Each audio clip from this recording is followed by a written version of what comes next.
नमस्कार दोस्तों। श्रीमद् भगवत गीता कथारूप अध्याय 6 ध्यान योग। श्री भगवान ने कहा, जो पुरुष अपने कर्मफल के प्रति अनासक्त हैं और जो अपने कर्तव्य का पालन करता है, वही सन्यासी और असली योगी है।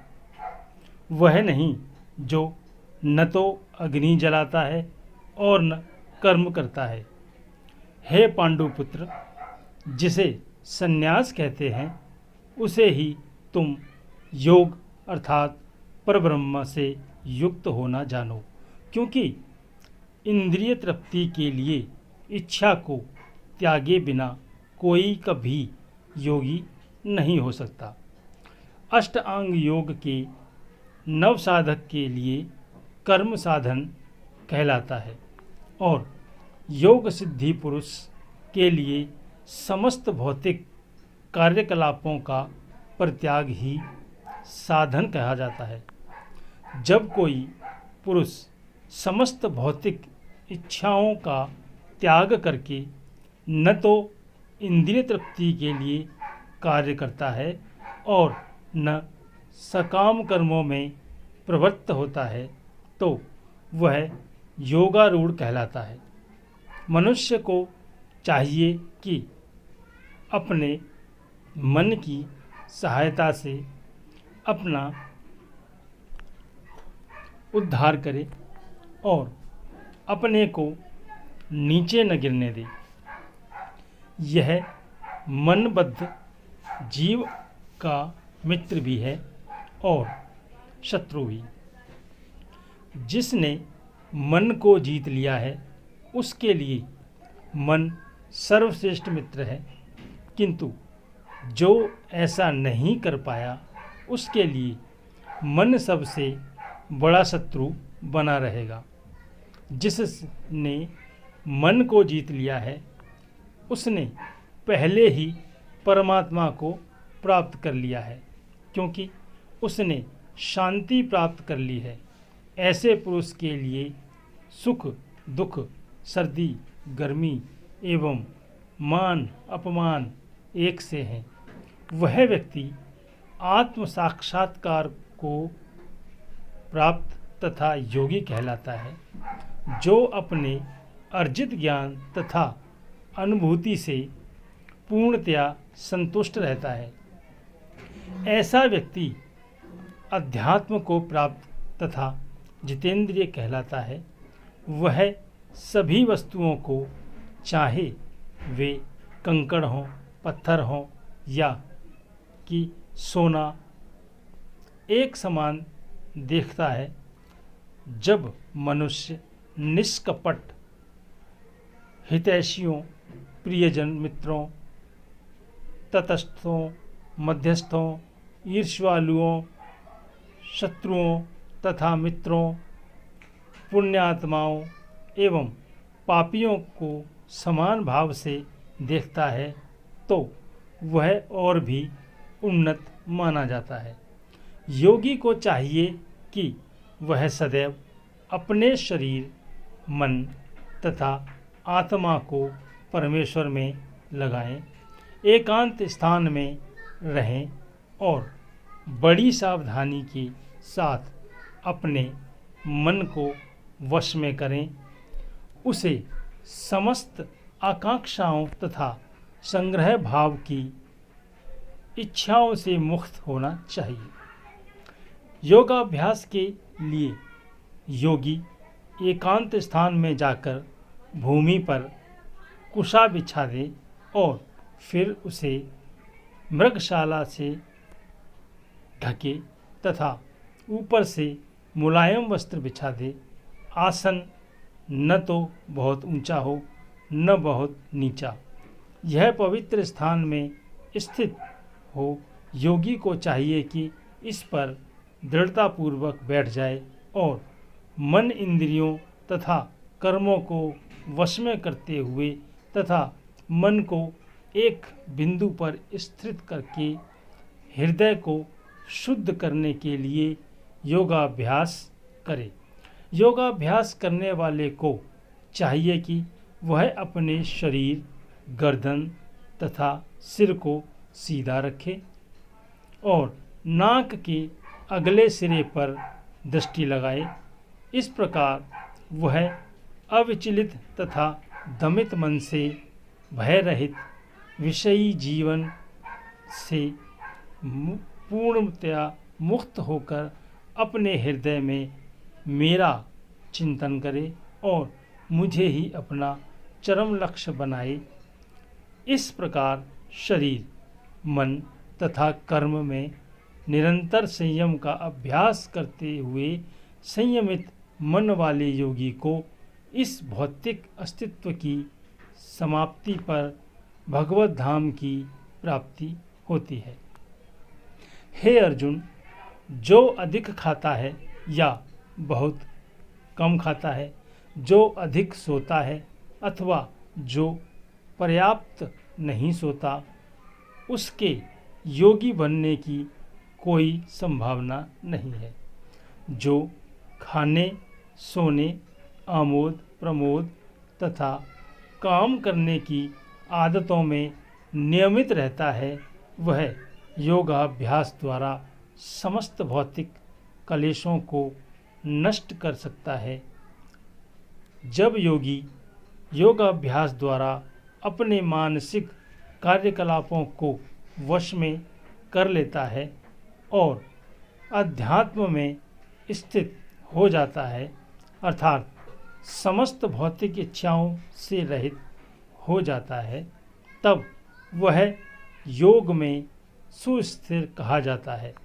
जिस प्रकार वायु रहित स्थान में दीपक हिलता डुलता नहीं है, उसी तरह जिस योगी का मन वश में होता है, वह आत्म तत्व के ध्यान में सदैव स्थिर रहता है।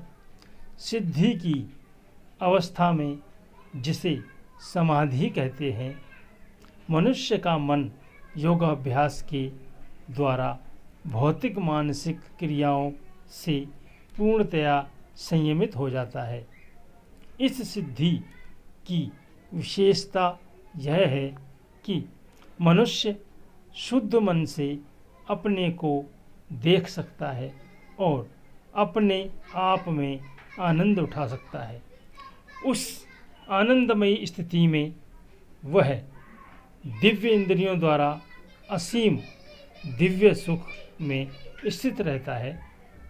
इस प्रकार स्थापित मनुष्य कभी सत्य से विपत नहीं होता और इस सुख की प्राप्ति हो जाने पर वह इससे बड़ा कोई दूसरा लाभ नहीं मानता। ऐसी स्थिति को पाकर मनुष्य बड़ी से बड़ी कठिनाई में भी विचलित नहीं होता। यह निसंदेह भौतिक संसर्ग से उत्पन्न होने वाले समस्त दुखों से वास्तविक मुक्ति है। मनुष्य को चाहिए कि संकल्प तथा श्रद्धा के साथ योगाभ्यास में लगे और पथ से विचलित न हो। उसे चाहिए कि मनोधर्म से उत्पन्न समस्त इच्छाओं को निरपवाद रूप से त्याग दे और इस प्रकार मन के द्वारा सभी ओर से इंद्रियों को वश में करे। धीरे धीरे क्रमश पूर्ण विश्वास पूर्वक बुद्धि के द्वारा समाधि में स्थित होना चाहिए और इस प्रकार मन को आत्मा में ही स्थित करना चाहिए तथा कुछ अन्य भी नहीं सोचना चाहिए। मन अपनी चंचलता तथा अस्थिरता के कारण जहाँ कहीं भी विचरण करता हो, मनुष्य को चाहिए कि उसे वहाँ से खींचे और अपने वश में लाए। जिस योगी का मन मुझ में स्थिर रहता है, वह निश्चय ही दिव्य सुख की सर्वोच्च सिद्धि प्राप्त करता है। वह रजोगुण से परे हो जाता है। वह परमात्मा के साथ अपनी गुणात्मक एकता को समझता है और इस प्रकार अपने समस्त विगत कर्मों के फल से निवृत्त हो जाता है। इस प्रकार योगाभ्यास में निरंतर लगा रहकर आत्मसंयमी योगी समस्त भौतिक कलमश से मुक्त हो जाता है और भगवान की दिव्य प्रेम भक्ति में परम सुख प्राप्त करता है। वास्तविक योगी समस्त जीवों में मुझको तथा मुझ में समस्त जीवों को देखता है। निसंदेह स्वरूप सिद्धि व्यक्ति मुझ परमेश्वर को सर्वत्र देखता है। जो मुझे सर्वत्र देखता है और सब कुछ मुझ में देखता है, उसके लिए न तो मैं कभी अदृश्य होता हूँ और न वह मेरे लिए अदृश्य होता है। जो योगी मुझे तथा परमात्मा को अभिन्न जानते हुए परमात्मा की भक्ति पूर्वक सेवा करता है, वह हर प्रकार से मुझ में सदैव स्थित रहता है। हे अर्जुन, वह पूर्ण योगी है जो अपनी तुलना से समस्त प्राणियों की उनके सुखों तथा दुखों में वास्तविक समानता का दर्शन करता है। अर्जुन ने कहा, हे मधुसूदन, आपने जिस योग पद्धति का संक्षेप में वर्णन किया है वह मेरे लिए अव्यवहारिक तथा असहनीय है, क्योंकि मन चंचल तथा अस्थिर है। हे कृष्ण, क्योंकि मन चंचल, अस्थिर, उच्छृंखल, हठीला तथा अत्यंत बलवान है, अतः मुझे इसे वश में करना वायु को वश में करने से भी अधिक कठिन लगता है। भगवान श्री कृष्ण ने कहा, हे महाबाहु कुंती पुत्र, निसंदेह चंचल मन को वश में करना अत्यंत कठिन है, किंतु उपयुक्त अभ्यास द्वारा तथा विरक्ति द्वारा ऐसा संभव है। जिसका मन उच्च श्रृंखल है, उसके लिए आत्म साक्षात्कार कठिन कार्य होता है, किंतु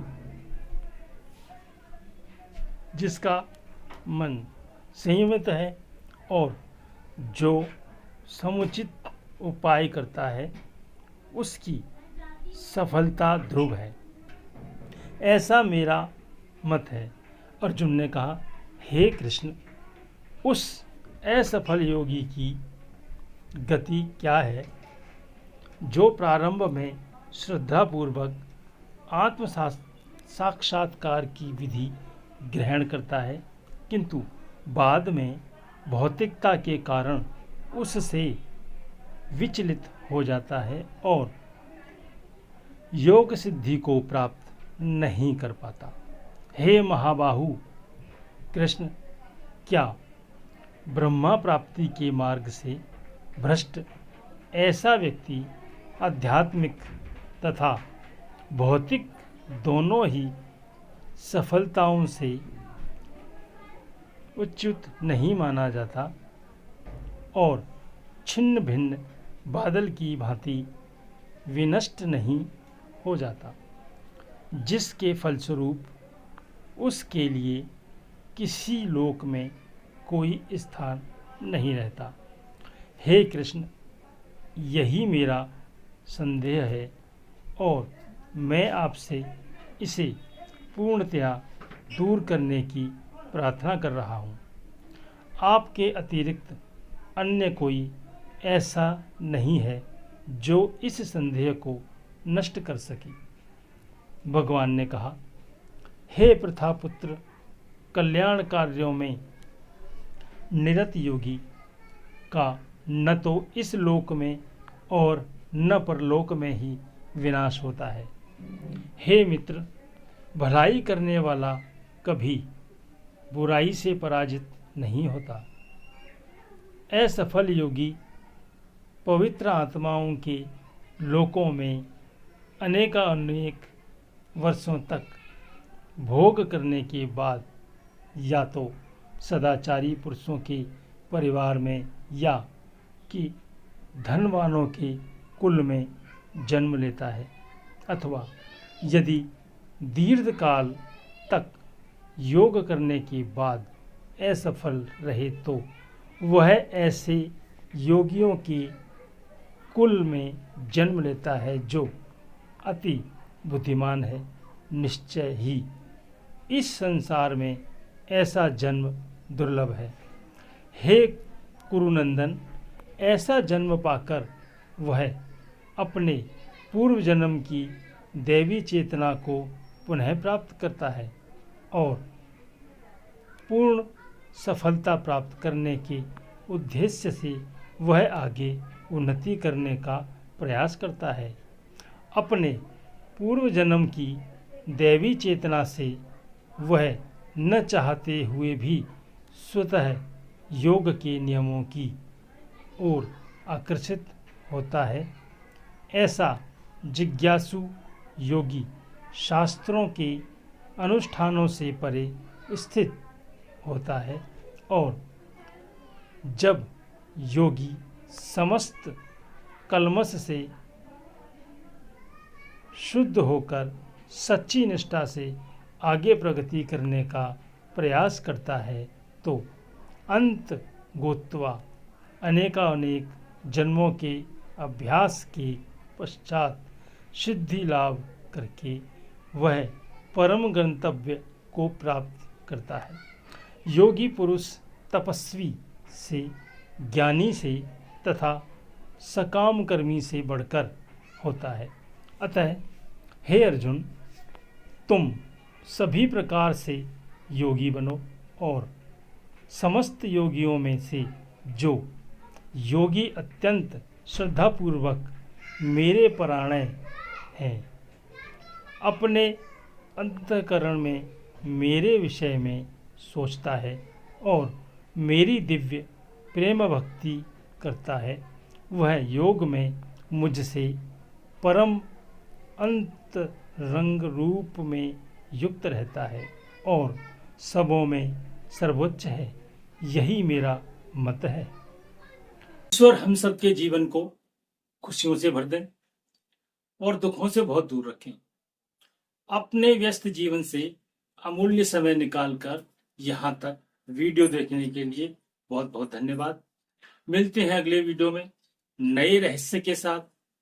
कृपा करके चैनल को सब्सक्राइब करें और शेयर करें और लाइक भी करें।